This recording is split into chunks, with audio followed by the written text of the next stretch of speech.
The first thing I saw when I walked in wasn't the chandeliers or the ridiculous ice sculpture shaped like her company logo. It was the video playing in a loop on 3 screens. 10 years of growth, awards, investor dinners, late nights, with her team at off-site cabins that looked suspiciously like 5-star resorts. 10 years of brilliance, they called it. But not once, did they mention the man who stayed up for 39 straight hours fixing the platform after it crashed during beta. The man who coded the original backend in a studio apartment that reeked of burned coffee and soldered wires. The man who never asked for equity, just a license and a clause she never read. I stood near the back, no name tag, no spotlight, just a tailored black suit and a smile that didn't touch my eyes. Her new CTO passed me and said, "Sir, this area is for investors only," and I just nodded, like I hadn't signed the first investor agreement with a personal loan I still haven't told my family about. The lights dimmed, someone clinked a fork against a glass, and then she stepped onto the stage. Gold dress, hair perfect, a mic in her hand, and the room in her pocket. 10 years ago, she began, this was just a dream, a garage idea, a skeleton crew, and some people helped. Some people honestly were just stepping stones. A few in the audience chuckled, unsure if they were supposed to. Then she smiled, that smile, the one she used when she was about to say something cruel and pretend it was clever. And of course, she said, holding her champagne up, some people were just practice. But hey, practice makes perfect, right? The crowd laughed, louder this time, even the old VC with a pacemaker. I didn't react, I didn't frown, I didn't storm out or make a scene. I just lifted my own glass, tilted it toward her, and let the smile settle. Calm. I held it long enough for her to see me in the crowd. Her eyes locked on mine for maybe half a second, then slid past me like I was a waiter. So I walked out. Through the side door, past the valet who didn't look up from his vape pen, and into the night air that tasted like smog and perfume and something old dying beneath something expensive. I didn't look back. And if you're still listening this far into the story, take a second and hit that subscribe button. Yeah, I know everyone says it, but more than 97% of people listen without subscribing, and honestly, it motivates the team here to keep digging up stories like this. Thanks. Anyway, what she didn't know, what no one in that room knew, is that I wasn't there to celebrate. I was there to confirm. I needed to hear it from her own mouth, a public statement, a clear dismissal, something that crossed the line from ungrateful to defamatory, because buried deep in the original operating agreement, Clause 17C, was one very simple rule. If one co-founder publicly defames the other, the founding license is subject to immediate revocation, no questions asked. She had forgotten, or assumed I had. I hadn't. That clause was my safety net, my scalpel, my exit strategy, and now it was live. When I got back to my rental apartment, the same one we lived in before the Series A round, the one she called too cramped for ambition, I opened the fireproof safe beneath the floorboards, pulled out the black binder I hadn't touched in almost a decade, labeled Operating Agreement V1, 0, page 47. There it was, still crisp. Clause 17C, founding license revocation, trigger, public defamation. All I needed now was a copy of the footage, and someone who knew how to make it hurt. I didn't go home angry, I didn't rage, I didn't scream into a steering wheel or call a friend to vent.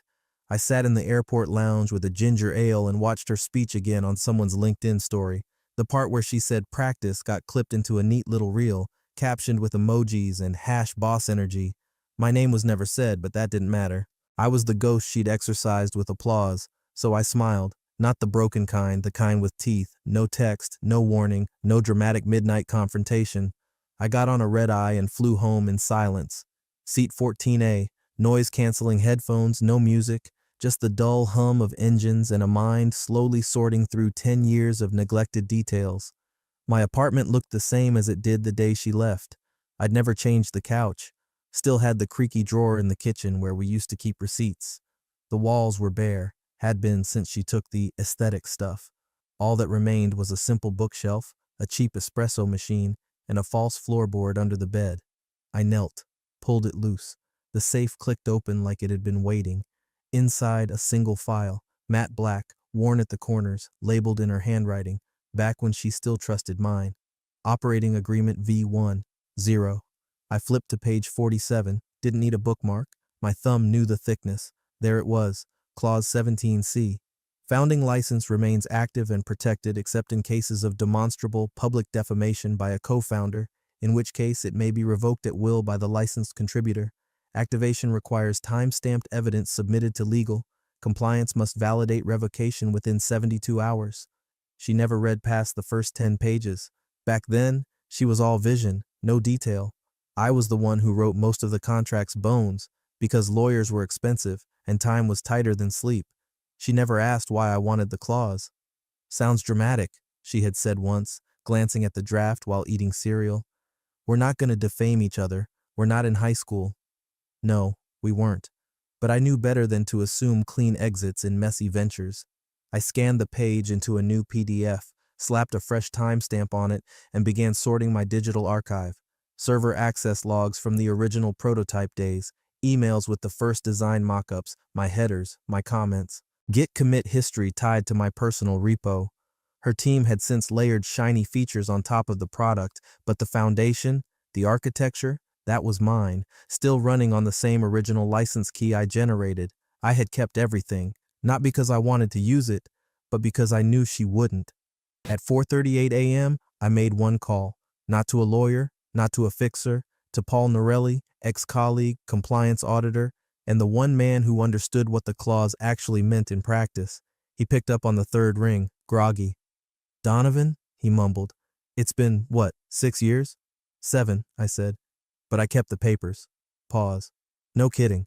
I need eyes on an activation packet. You remember 17C? He chuckled softly. The nuclear clause. Yeah, I remember. I'm triggering it. Got a gala speech, time-stamped, footage, her words. Does legal even know it still exists? Nope, that's the fun part. He whistled. You want surgical or scorched earth? Surgical, clean incision, no media, no leaks. You sure? After what she said? I'm not interested in dragging her, just in making sure she doesn't get to drag me and walk away with the bricks I laid. There was a beat of silence on the line. Then, email me the materials. I'll get you a compliance-ready packet by morning. As I hung up, I stared at the screen. The footage was paused right on her smile, her practice smile, the one that said she thought she'd already won. What she never understood is that I don't fight loud. I build quiet and dismantle quieter. The clip hit the internet faster than I expected. One of her interns, probably thinking they were doing her a favor, cut her practice line into a sassy little montage with sparkle transitions and trap music. From 0 to CEO # practice makes perfect. Captioned, branded, and reposted 1,000 times before breakfast. She'd made herself into a meme. Unfortunately for her, memes have timestamps. By the time the board was waking up to it, I was 3 hours deep into my own archive, drinking lukewarm black coffee from a chipped mug with her old logo on it. A logo I sketched, by the way, on a bar napkin, the same one still framed on her office wall. The paper trail wasn't stored neatly. It was scattered, on 2 old drives, a dying laptop with a cracked screen, and an encrypted backup I hadn't touched since the pandemic. But I knew where to look, knew what mattered. First, the code logs, the original backend system, time-stamped, early commits made from my machine, my GitHub handle. She never asked to switch the repository, just assumed her in-house team rewrote it all later. They didn't. They just built on top of it. That meant her entire infrastructure still pinged a licensing check tied to my original node, and that meant, legally, it wasn't just technical debt. It was mine. Then came the client contracts. I printed the first one, an online therapy startup I'd wrangled during a networking brunch she skipped to focus. They signed on napkins. I filed the final contract in my name before transferring it to the company, back when we didn't even have a proper name. Their signature was on it. So was mine. Hers wasn't. I found a scanned copy of the bank transfer that kept the servers running during our first spike. I'd moved $5,000 from my personal savings to cover the AWS bill she forgot, labeled it temporary float, expecting it back. I never got it. Petty? Maybe. But documentation doesn't care about pride, it just exists. Next came the email threads. Buried in old inboxes were conversations where she'd deferred technical decisions to me, acknowledged my authority on licensing, and, in one particularly useful thread, signed off on the clause for peace of mind with a little smiley face. She always thought words were tools for charm. I treated them like contracts. It was strange, really, how much she left behind, how little she cleaned up after herself. I suppose when someone climbs high enough, they stop looking down. They assume the scaffolding will hold, but that scaffolding had my fingerprints all over it, and now it was getting dismantled one bolt at a time. I didn't want the company. I didn't want her investors. Hell, I didn't even want to be in the building again. I just wanted the license, the one part of the machinery she couldn't replicate or outsource, the foundation, the OS kernel to her sleek little GUI empire. Without it, her architecture was decorative. I bundled everything, code logs, contracts, screenshots, notarized PDFs, into a single encrypted folder and named it something fitting, /root/buried-proof/Paul called that afternoon. I ran the footage against the clause wording. It's airtight. Her quote qualifies. You want me to notify legal? Not yet, I said. One more thing. He waited. I want them to see what they missed. I want them to feel stupid. Let the clip marinate a bit. Give them time to congratulate her. Then we cut the feed. Paul chuckled. Cold. Clean, I corrected, because this wasn't about rage. Rage burns fast. This was about anatomy, cutting along muscle lines, severing the right nerve at the right time, surgical. She'd never see the blade coming, just the blood. The email took 12 minutes to write, 5 to edit, and half a second to send. Subject, triggering 17C, see attached timestamped footage. Body, as per the operating agreement, V10, clause 17C, this communication serves as formal notice of license revocation effective 12 a.m. tonight. See attached evidence. Gala video excerpt, 0 hours 1 minute and 34 seconds, 0 hours 1 minute and 42 seconds. Transcript, co-founder acknowledgement, archived signature, licensing confirmation, audit trail included, all materials validated by third-party compliance. Regards, Donovan Ridge. No flourish, no dramatic flair, just pressure applied to the right artery. I hit send, then I made tea. It was chamomile. I didn't even like it, but it gave me something to do with my hands. The first response came exactly 22 minutes later. Urgent, licensing clarification, from some poor paralegal probably told to stall. I didn't open it. 2 minutes after that, her assistant called, twice, then texted, can we clarify what this is? It seems like some kind of prank. Cute. At 11:16 a.m., the head of legal called directly. I let it ring. Then I sent the email again. Same subject, same files. Just added one line to the body. Per clause conditions, this is not subject to arbitration. And waited. People always think the explosion is the satisfying part. It's not. It's the silence before. The exact moment when everyone realizes they've stepped off solid ground and don't know how far the drop is. By early afternoon, the gala video, her video, was still trending. Still bouncing across platforms with people cheering her boldness, her zero tolerance for dead weight. She was probably still basking in it, her little coronation. But in their internal Slack, the legal thread was already hitting critical mass. I knew this because Paul forwarded me a redacted screenshot. Thread name, urgent, clause 17C, WTF is this? Comment from general counsel. Why wasn't this flagged in the last compliance review? Reply from junior counsel. Never saw it. It's not in the 2.1 version. Reply from Paul. Because the original license still governs the core architecture. See footer. I sipped my tea. Cold now. She called at 2:07 p.m. I stared at the screen. The name flashing. Allison. With that same photo she uploaded years ago, back when her contact name in my phone still had a heart next to it. I let it ring out. She called again at 2:09, then 2:11. Then she tried from her assistant's phone. I copied the same message I had sent legal and pasted it into a text. No greeting, no signature, just the link, just the hammer. Revocation effective midnight. At 3:30 p.m., Paul texted me. They're scrambling.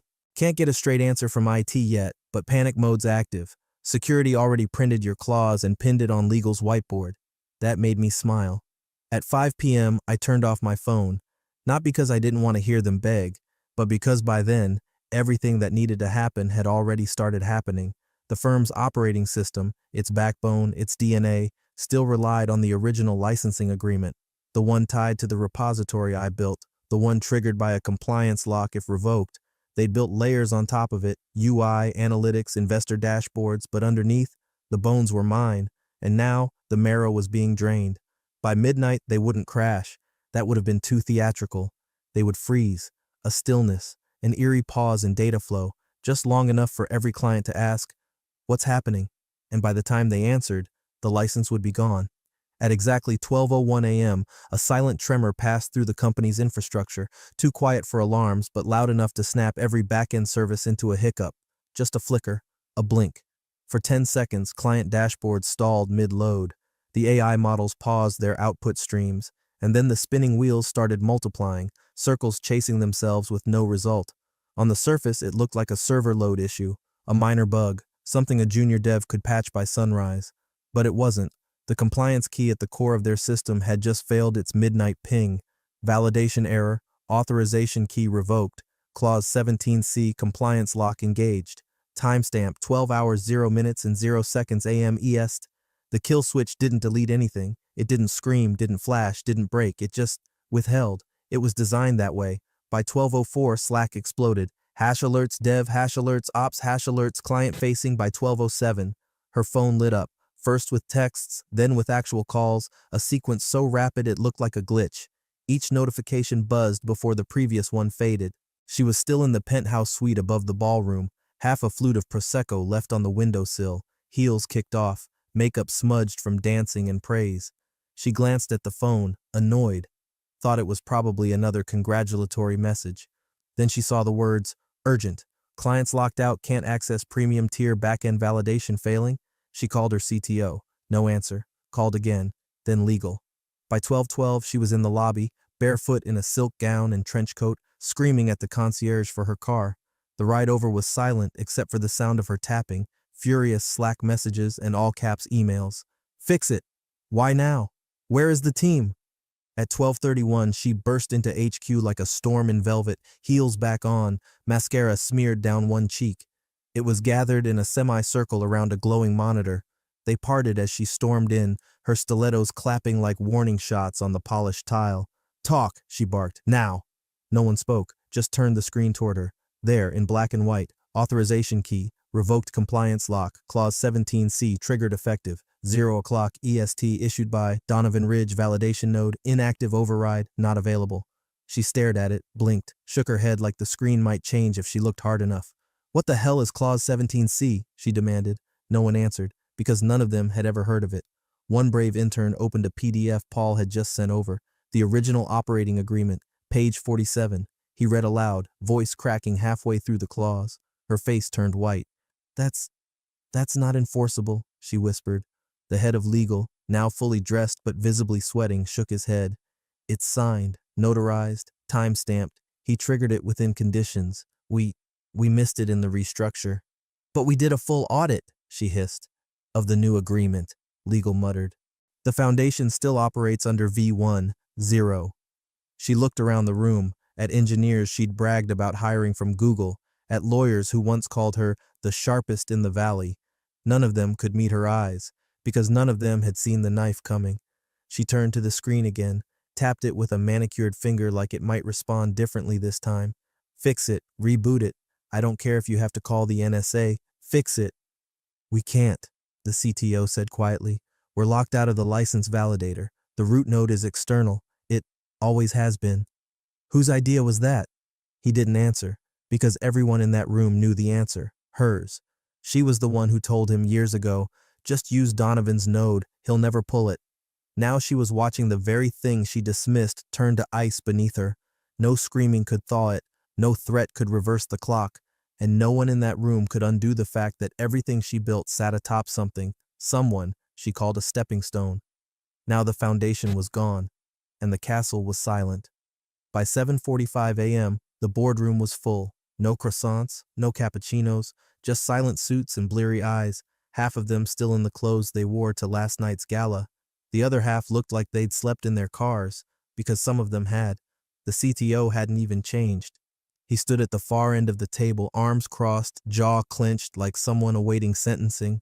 She walked in late, not her usual kind of late, the kind that made a statement. This was the other kind, the rattled kind. The kind that suggested she'd spent the morning trying to rewrite the past through sheer willpower and contouring. No one smiled. Where are we on restoration? She asked, voice hoarse, trying to assert control. No one answered. Finally, the general counsel cleared his throat and adjusted his tie, which didn't quite go with his shirt. We've reviewed the original operating documents. The license was valid. Clause 17C was active, and based on the time-stamped footage, the trigger condition was met. That clause wasn't even in the last agreement, she snapped. He nodded, slow. It wasn't in the new agreement. But the original license is still the backbone of the validation system, and he, Mr. Ridge, never signed a reassignment, so his framework, his key, and his clause all stand. Silence. Someone shifted, a chair creaked. Then the head of product, always the first to throw a dart once the lights come on, leaned in and asked quietly, "How did we forget about this?" A low murmur of agreement rolled through the room. Not anger, worse, incredulity, like a collective waking dream, like they'd all just realized the floor beneath them had always been made of glass. "It was just a line in an old draft," she muttered, eyes fixed on a corner of the table. He never pushed for board seats. He didn't even want equity." "No," the general counsel said. "He wanted the license. And we let him keep it," someone else added. Someone on the finance side pulled up a shared screen. It showed the chain of dependencies tied to the original validator node, donridge.core.validation.net, still pinging, still central. Everything from logins to customer behavior analytics to premium feature gating was tied to that one access key. "Why didn't anyone rebuild the root system?" another board member asked, tone too sharp to be rhetorical. "Because she told us not to," the CTO said flatly. All eyes turned to her again. The truth was ugly. She had laughed off the clause when I'd written it. "You sound like you expect me to trash you on national TV," she had said once, lying on the couch while I typed on her old ThinkPad. "You're too dramatic." I'd nodded, said nothing, typed anyway. Now in that glass-paneled boardroom with a view of a skyline that used to feel like hers, she looked smaller than I'd ever seen her. Pale, like the gravity had shifted and left her hollow. "This isn't just a glitch," the CFO muttered. "We're dead in the water. Clients are locked out. Products can't be verified. Support tickets have tripled in the last 6 hours." She finally stood, gripping the back of her chair. "Okay," she said. "Let's call him. We'll make an offer." "No," legal replied, tapping a folder. "He already declined, twice." She blinked. "What?" He responded via his compliance liaison. "All negotiations go through the license reissuance process, and he's not reissuing anything yet. So he wants money." "No," the liaison said, tone clipped. "He wants acknowledgement." There it was. Not cash, not control, just to be seen, just to be unerased. And in doing that, he'd just erased her. A legal assistant stepped in, whispering something into the general counsel's ear. He nodded, turned to the group, and said, "Also, his name is still on every foundational asset, the repo, the validator, the original SDK contracts, all signed under his Dev LLC, still active. None of them were reassigned post-Series A. The auditors confirmed it." Another voice, barely above a whisper. "So we built everything? On borrowed time?" She sank back into her chair. No arguments, no rebuttals, just silence.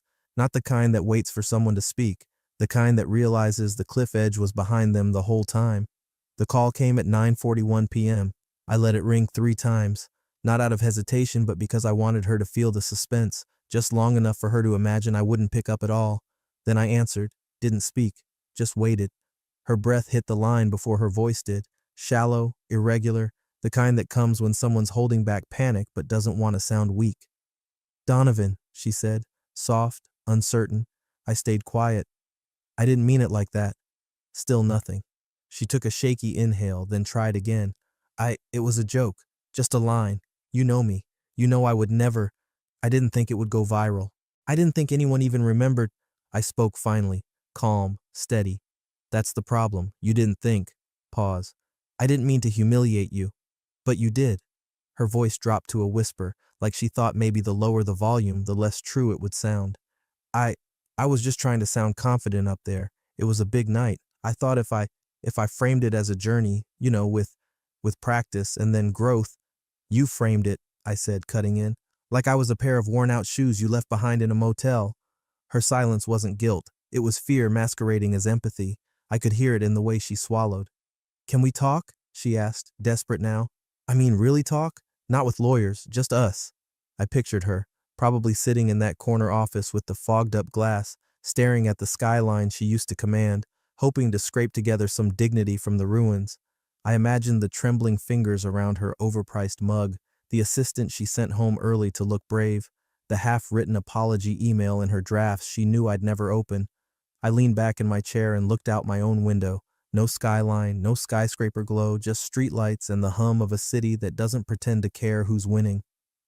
"You built your empire on what I started," I said slowly. And then you stood on stage, popped a bottle, and mocked the bricklayer in front of the crowd. Silence. Then a quiet, broken, I know. But you didn't just forget me, I continued. You built monuments on my silence. You counted on me staying quiet. You banked on it. She tried to speak. I didn't let her. I stayed quiet because I thought you'd remember where the first stone came from. You didn't. I could hear her breathing shift, those sharp little gasps when someone is fighting not to cry but knows the dam's already cracked. I'm sorry, she said, and it sounded like it was costing her everything. I'm really, click, not rage, not pettiness, just enough. She'd called to negotiate, but this wasn't a deal. This was a verdict. At 7 a.m., they locked the glass door to the 19th floor boardroom, not for optics, but for necessity. The invite list had been stripped. Her name wasn't on it. It wasn't just that she'd lost favor. It was that she'd become a liability. The kind you don't just sideline, you contain. The general counsel stood at the front of the room with a presentation that had no colors, no brand fonts, no mission statement quotes, just stark white slides and bullet points written in the kind of language that meant someone had consulted their malpractice insurance before opening PowerPoint. 2 options, he said, fight or fold. No one asked him to clarify. Everyone in the room knew what each meant. Fight meant dragging this into court, challenging the clause, risking headlines, client attrition, even worse, investor confidence. Fold meant accepting that Donovan held the matchbook and praying he'd only light one. Someone from investor relations raised a hand. Can we even rebuild the infrastructure fast enough to pivot? No, the CTO said flatly, not without a 1.5 years minimum, and we'd still be relying on some of his legacy code through API gateways. What if we offer him a seat? A voice ventured from the legal side. He doesn't want a seat, the head of finance said. He wants terms, and he's earned the right to name them. Silence. Then a voice from the back of the room, older, unshaken. One of the early angel investors, long retired from day to day but still holding considerable weight. Let him write the damn check. He built the foundation. She's the one who mocked the architect in public. You don't spit on the cement and expect the building to hold. The vote wasn't officially called, but everyone saw where the wind was blowing. Nods around the table, no objections, just tired agreement, the kind that tastes like aspirin and regret. Okay, legal said.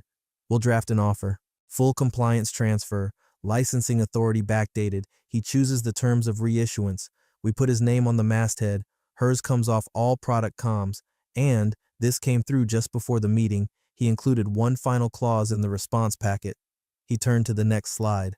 One line of text. No contact, no rebuttal, no redemption arc. A few people chuckled, uncomfortably. No one dared suggest fighting anymore.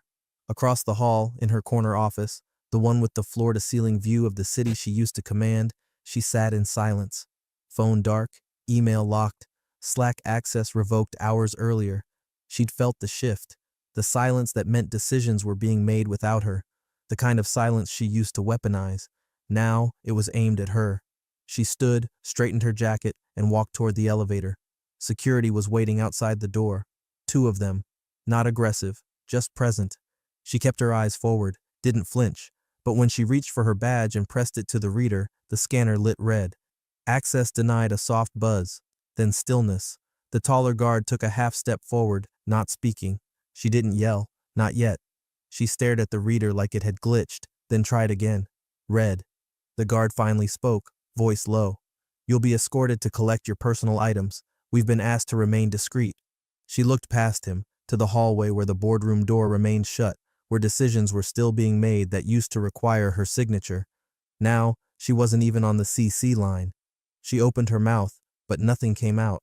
Because no one had fired her, no one had sent a memo, they just removed the stage, and the spotlight followed someone else. They expected him to demand control.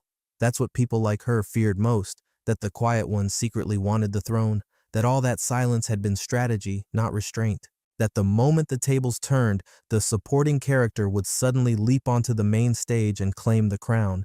But Donovan didn't want the crown. He wanted the scaffolding. The offer arrived in the board's inbox at 10:03 a.m. sharp. No cover letter, no greetings. Just a single PDF titled License Reissuance Terms Final. Inside, 4 pages. Clean, surgical, every clause enforceable, pre-checked by Paul's compliance team. No fluff. Core conditions: reinstatement of licensing authority under his Dev LLC, non-transferable, perpetual, 7-figure upfront payment, wire only, no installment plans, brand attribution, all products derived from the core architecture must display his signature line, powered by Ridge systems in footer, metadata, and developer docs, public recognition in investor reports and press releases, no omissions. She is to be removed from all external communications, product naming, marketing assets, and press events. No NDA, no non-disparagement clause. Clause 17C will remain active permanently. It wasn't a hostile takeover, it was a scalpel to the ego. The CFO tried to negotiate. Paul shut it down. These terms aren't flexible, he said calmly. You want your systems back online by tomorrow? You sign now. If not, Donovan's prepared to let the whole thing rot while you rebuild from scratch. The board didn't vote. They didn't need to. The wire transfer went out by noon. By 2:30 p.m., the website updated, quietly, without fanfare. But people noticed. Where there once was her name on the splash page, a vision by Allison Reese, there was nothing. Scroll to the bottom, though, and there it was, powered by Ridge Systems. A tiny phrase, small font, unassuming, but for those who knew, it was a branding scar. Clients started asking questions in chat forums. Who's Ridge Systems? Is this a buyout? Did something happen? No official answers came, only silence, carefully curated silence, the kind that says yes without ever saying why. Internally, emails were scrubbed, old blog posts quietly edited, the About Us page lost a photo, her photo. She was still a shareholder, still got quarterly updates, but her name, her face, her narrative, gone.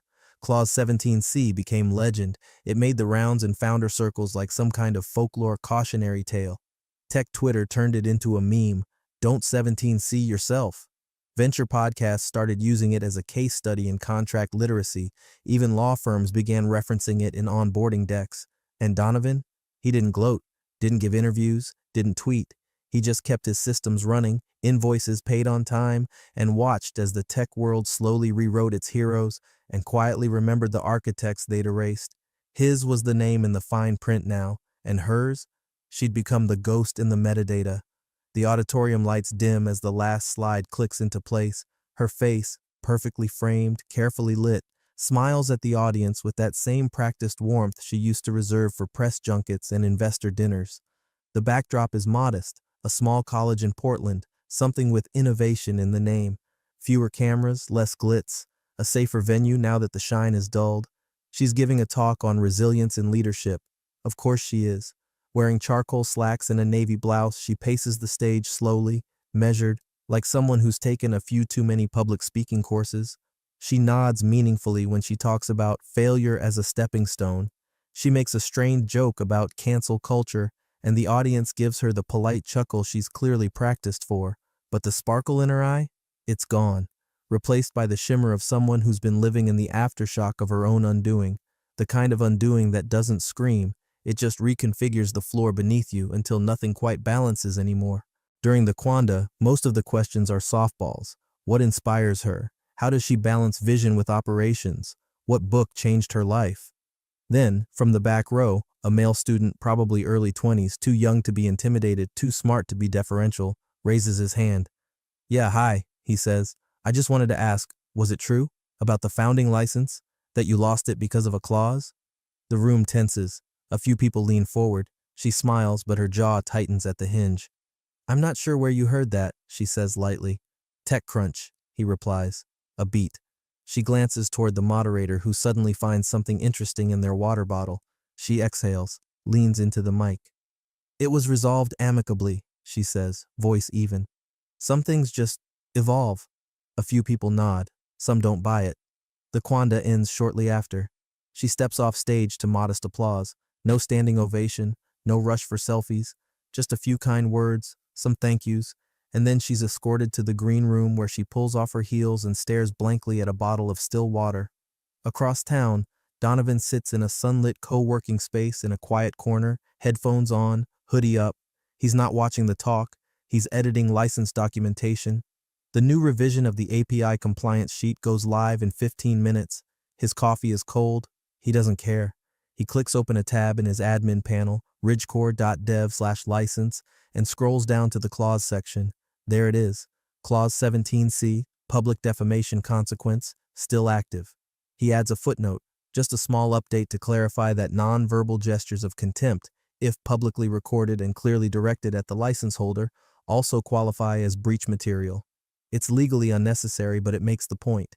He saves the update, sits back, no fireworks, no press, just the knowledge that the license lives on, that she can spin whatever tale she wants from whatever stage will still have her. But the foundation now bears a watermark she'll never scrub off, and unlike her smile, it doesn't crack under pressure, it just waits.